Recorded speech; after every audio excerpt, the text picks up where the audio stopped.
wa bihi nasta'inu ala umuri dunya waddin. Wassalatu wassalamu ala asyrafil anbiya'i wal mursalin wa ala alihi wa sahbihi rasulillahi ajma'in, amma ba'd. Kaum muslimin dan muslimat jamaah salat subuh yang dirahmati Allah Subhanahu wa taala, mari kita senantiasa bersyukur pada Allah Subhanahu wa taala. Di samping kita bersyukur atas nikmat iman dan nikmat Islamnya kita, alhamdulillah sampai hari ini kita masih sehat walafiat, masih sanggup untuk beraktivitas dan sanggup untuk melakukan ibadah-ibadah kita sehari-hari. Salawat dan salam kita sampaikan kepada baginda Rasulullah Muhammad sallallahu alaihi wasallam. Mudah-mudahan salawat dan salam kita pada beliau kelak menjadi syafaat bagi kita di padang mahsyar, ketika mungkin di hari itu kita sangat membutuhkan syafaat baginda Rasulullah. Kaum muslimin dan muslimat jamaah salat subuh yang dirahmati Allah, izinkan pada pagi ini kami diberi kesempatan untuk menyampaikan tausiah singkat, mudah-mudahan selesai dalam waktu 20 menit, paling lama kalau dapat nanti saya usahakan 15 menit. Kalaupun materi tidak selesai, 20 menit akan berhenti sendirinya. Baiklah bapak-bapak, ibu-ibu, kaum muslimin dan muslimat rahimakumullah. Pada suatu hari Rasulullah SAW berkumpul bersama sahabat-sahabat beliau di dalam masjid. Rasulullah menyampaikan pengajaran-pengajaran, nasihat-nasihat kepada sahabat-sahabat beliau tersebut.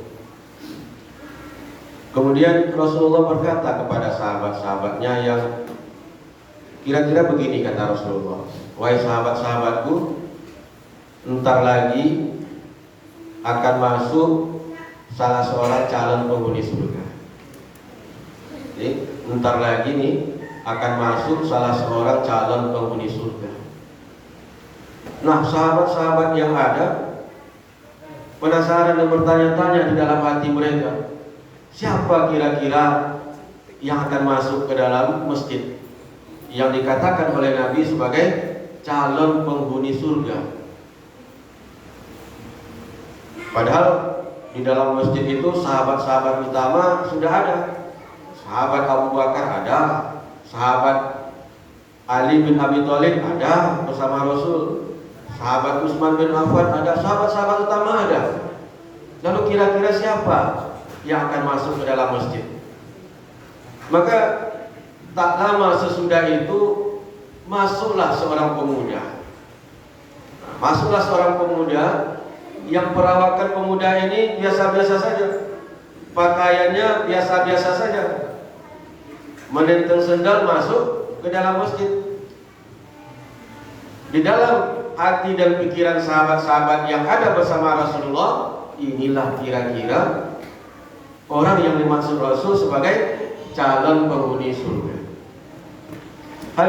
Hadirat yang dirahmati Allah, besok ini terulang lagi, ya, ketika Rasulullah dan sahabat-sahabat berkumpul di dalam masjid itu, Rasulullah mengucapkan kembali ini kata-kata, wahai sahabat-sahabatku, entar lagi ini akan masuk salah seorang calon penghuni surga.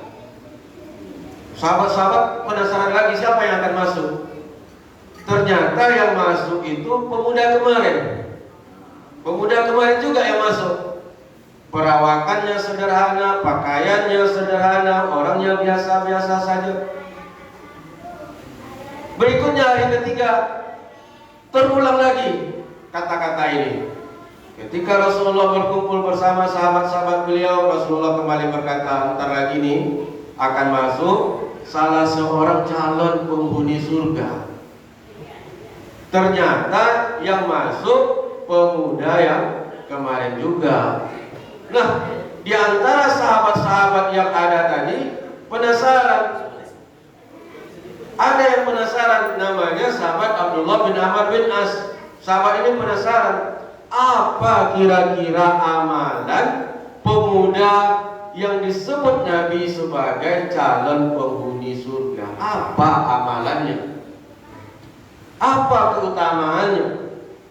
Maka sahabat Abdullah bin Amr bin As minta izin kepada orang tuanya, minta izin kepada pemuda itu untuk menginap di rumahnya, dan itu dapat izin. Maka menginaplah sahabat Abdullah bin Amr bin As di rumah pemuda itu. Pada malam pertama, sahabat Abdullah bin Amr bin As sholat tahajud. Dia sholat tahajud. Tetapi pemuda itu dilihatnya masih tidur, tidak sholat tahajud. Ketika selesai sholat subuh, sahabat Abdullah baca Quran. Baca Al-Qurannya lancar, fasih. Sementara pemuda itu baca Al-Qurannya terbata-bata, tidak lancar baca Al-Qurannya. Kemudian ketika duha, sahabat Abdullah sholat duha. Pemuda itu dilihatnya tidak sholat duha.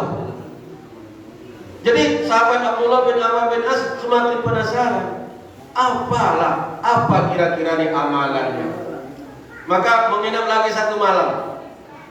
Pada malam kedua, sahabat Abdullah sholat tahajud, pemuda itu tidak sholat tahajud. Sahabat Abdullah baca Quran lancar, pemuda itu tidak lancar baca Qurannya. Sahabat Abdullah sholat duha, pemuda itu tidak sholat duha. Sahabat Abdullah puasa sunnah Kemis, pemuda itu dilihatnya tidak puasa sunnah. Penasaran lagi, maka menginap lagi satu malam. Ternyata seperti itu.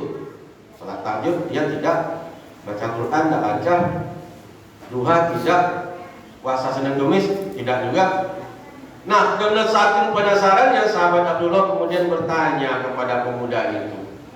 Apa kata sahabat Abdullah? Wahai pemuda, apa amalan engkau? Apa amalan engkau? Sehingga Rasulullah menyebutmu sebagai calon penghuni surga di tengah-tengah kami.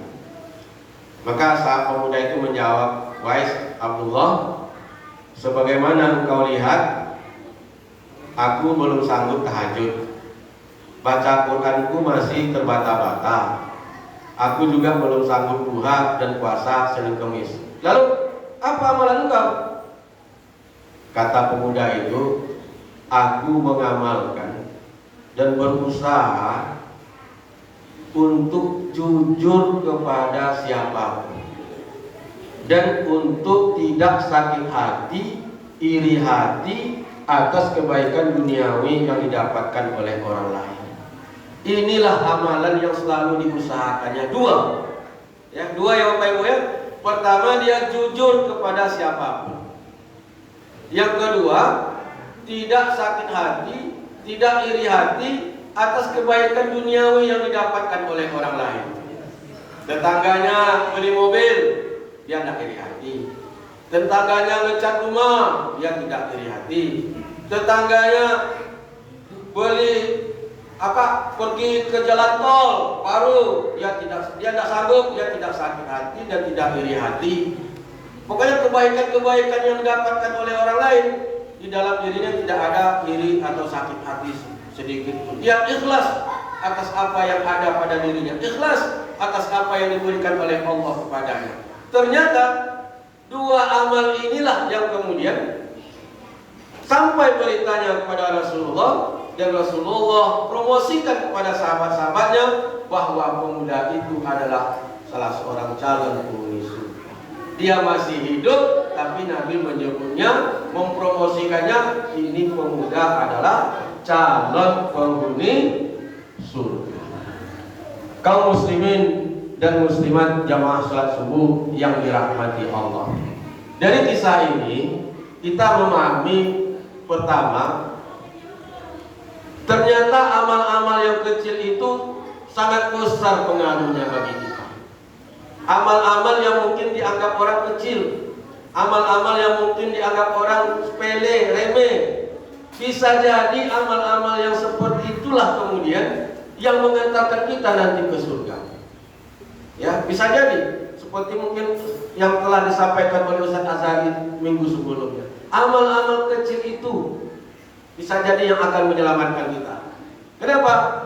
Karena kita sendiri, hadirin hadirat yang dirahmati Allah, tidak ada yang bisa menjamin bahwa kita ini yang rajin sholat subuh, sholat 5 waktu berjamaah, rajin puasa Senin Kemis, infak banyak, yang sudah menunaikan ibadah haji, umroh dan lain sebagainya, belum tentu dan belum tentu cukup amal-amal utama itu untuk mengantarkan kita ke surga nanti. Belum tentu cukup.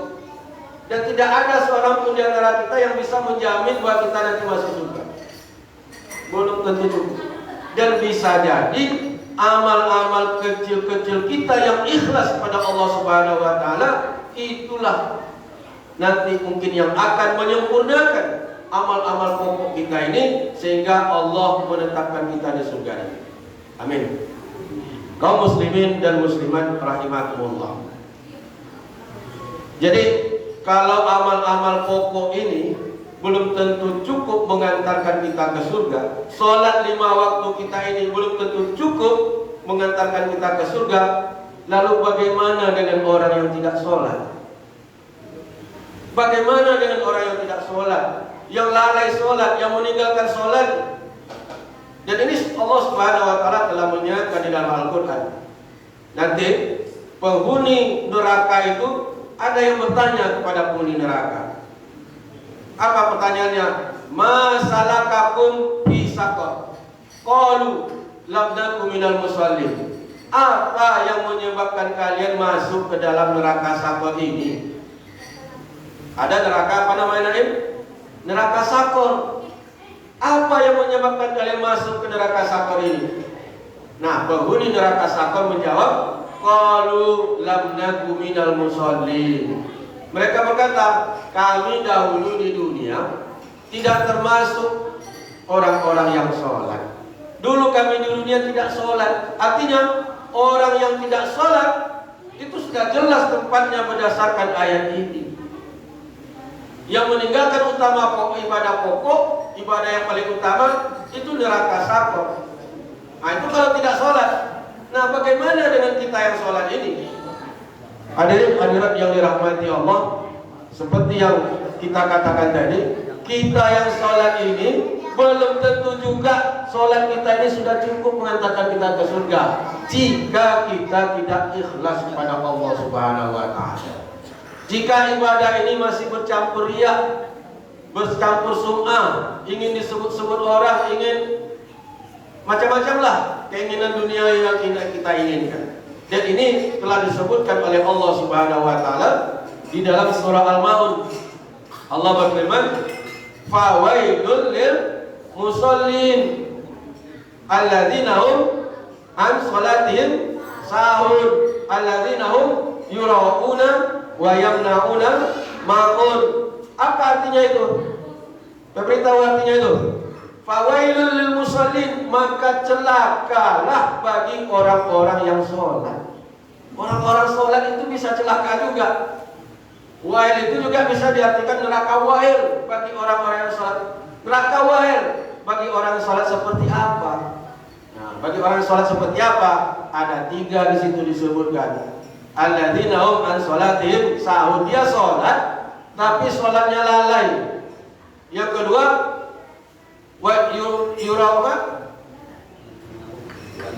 walladzina hum yura'un. Dia sholat tapi dia sholat karena riya.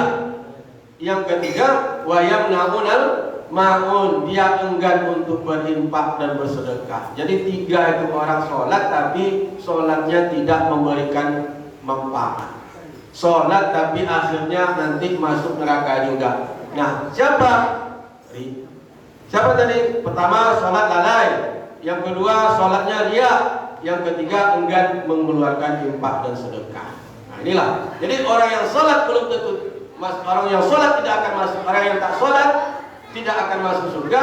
Orang yang sholat jika sholatnya tidak ikhlas karena Allah Subhanahu wa taala, ujungnya juga nanti akan masuk neraka. Nah, inilah hadirin yang dirahmati Allah yang kita katakan tadi.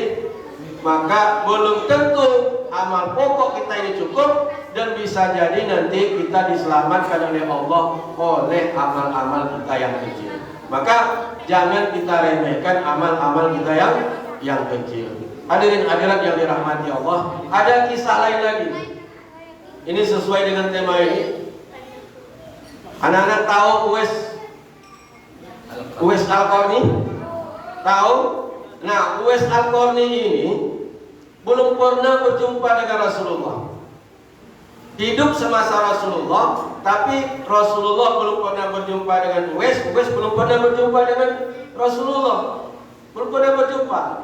Tapi Rasulullah mendapatkan informasi tentang hebatnya Uwais Al-Qarni. Maka ketika Rasulullah berkumpul bersama sahabat-sahabatnya, Rasulullah berkata, apa kata Rasulullah yang maknanya seperti ini? Kalau kalian berjumpa dengan Uwais Al-Qarni, mohonkan doa kepadanya.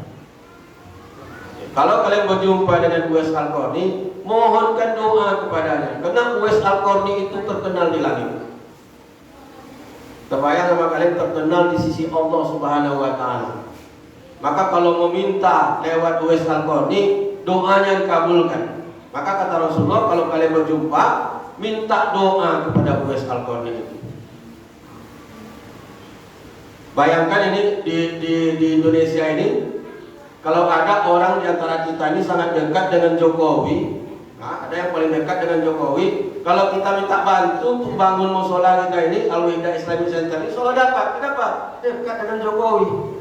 Nah, begitu juga lah orang yang dekat dengan Allah. Kalau minta tolong kepadanya, minta doa kepadanya, insya-Allah akan dikabulkan. Maka kata Rasulullah, kalau kalian berjumpa dengan Uwais Al-Qarni, minta doa kepadanya. Nah, sekarang apa keutamaan Uwais Al-Qarni sehingga Rasulullah katakan ini dekat dengan Allah, calon penghuni surga? Apa amalannya? Ternyata Uwais Al-Qarni itu sangat berbakti kepada ibunya. Jangan ada di antara kita yang durhaka kepada orang tua. Uwais Al-Qarni sangat berbakti kepada ibunya. Bagaimana Uwais Al-Qarni berbakti? Ini sudah sangat kita kenal kisahnya. Uwais Al-Qarni itu hadirat yang dirahmati Allah, tinggalnya di Yaman.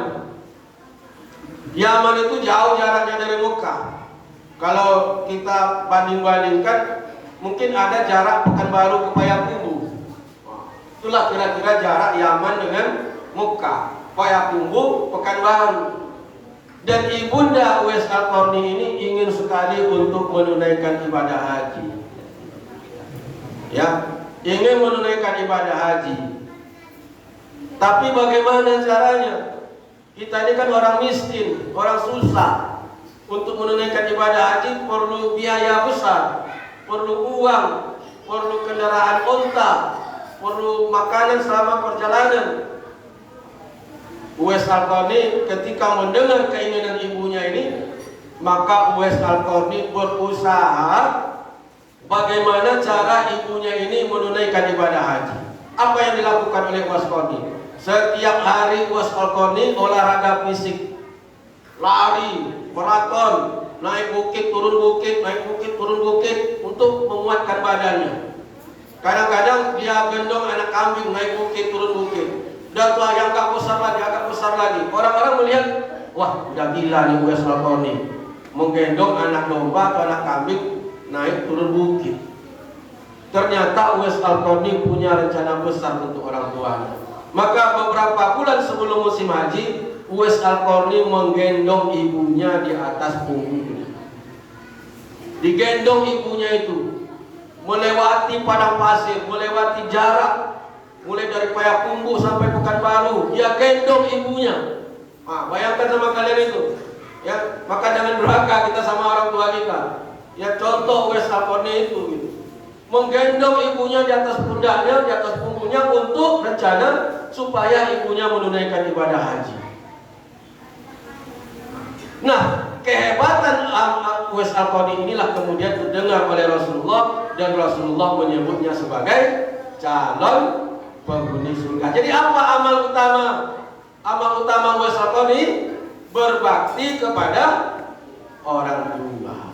Jadi amal itu bisa menyebabkan kita nanti masuk surga. Terakhir hadirin hadirat yang dirahmati Allah, ada kisah tentang Bilal bin Rabah. Bilal bin Rabah ini pernah disampaikan, saya juga dapat kisah ini di majelis ini, disampaikan dulu oleh Ustaz Khairul Ridwan. Ya, selesai Bilal bin Rabah ini ambil wudhu, masuk ke dalam masjid. Rasulullah berkata kepada Bilal bin Rabah, apa kata Rasulullah? Wahai Bilal, aku mendengar suara telapak sandalmu di dalam surga. Itulah kalimat Rasulullah. Aku mendengar suara telapak sandalmu di surga. Apa amalanmu? Bilal masih hidup, tapi suara sandalnya sudah terdengar di surga. Ditanya, apa amalanmu wahai Bilal? Kata Bilal, ya Rasulullah, aku berusaha setiap selesai ambil wudhu itu melaksanakan sholat sunnah. Jadi selesai ambil wudhu, sholat sunnah Bilal itu. Pernah Nabi sampaikan? Tidak. Pernah Nabi ajarkan? Tidak. Tapi Bilal melakukan. Nah, yang sekarang dikenal orang dengan sholat sunnah wudhu. Sholat sunnah, habis wudhu sholat sunnah, habis wudhu sholat sunnah. Ternyata amalan yang itu yang menyebabkan kemudian Rasulullah bertanya, suara sandalmu terdengar di surga. Artinya Bilal itu calon penghuni surga. Di antara amalan yang mengantarkannya kepada surga itu adalah sholat sunnah setelah berwudu. Hadirin hadirat yang dirahmati Allah, dari tausiah ini dapat kita melihat satu gambaran. Saya mengambil suatu kesimpulan, jangan kita meremehkan sholat-sholat, jangan kita meremehkan ibadah-ibadah, hal-hal yang mungkin dianggap orang kecil. Ya, karena bisa jadi amal-amal itulah kemudian yang menyempurnakan amal-amal pokok kita, yang menyempurnakan ibadah sholat kita dan ibadah-ibadah kita lainnya. Dan bisa jadi amal-amal kecil itulah yang kemudian mengantar kita ke surga. Artinya amal itu adalah amal yang ikhlas, amal yang semata-mata karena Allah Subhanahu wa taala. Inilah hadirin hadirat tausiah kita atau kajian kita pada pagi ini. Mudah-mudahan kita semua dapat menggali di dalam diri kita amal-amal. Ada kekhususanlah pada diri kita ini. Kita bisa menjadi kekhususan kita tidak orang yang tidak sakit hati iri hati atas kebaikan orang lain, atau kekhususan kita adalah jujur, kekhususan kita ahli tahajud, kekhususan kita ahli puasa sunnah, kekhususan kita banyak bersedekah. Tapi kekhususan itu mestilah ikhlas semata-mata kepada Allah Subhanahu wa taala. Jangan sampai kita tak punya kekhususan sama sekali. Ya, banyak hal yang bisa kita jadikan kelebihan pada diri kita. Mudah-mudahan dengan amal pokok kita dan kekhususan tadi mengantarkan kita surga nanti. Amin ya rabbal alamin. Doa saya ya, kita yang kumpul di dunia ini kembali berkumpul nanti di akhirat di dalam surganya tanpa ada seorang pun yang singgah di neraka Allah walaupun itu sejenak. Wallahu muwaffiq ila aqwamit thoriq. Wassalamualaikum warahmatullahi wabarakatuh. Waalaikumsalam.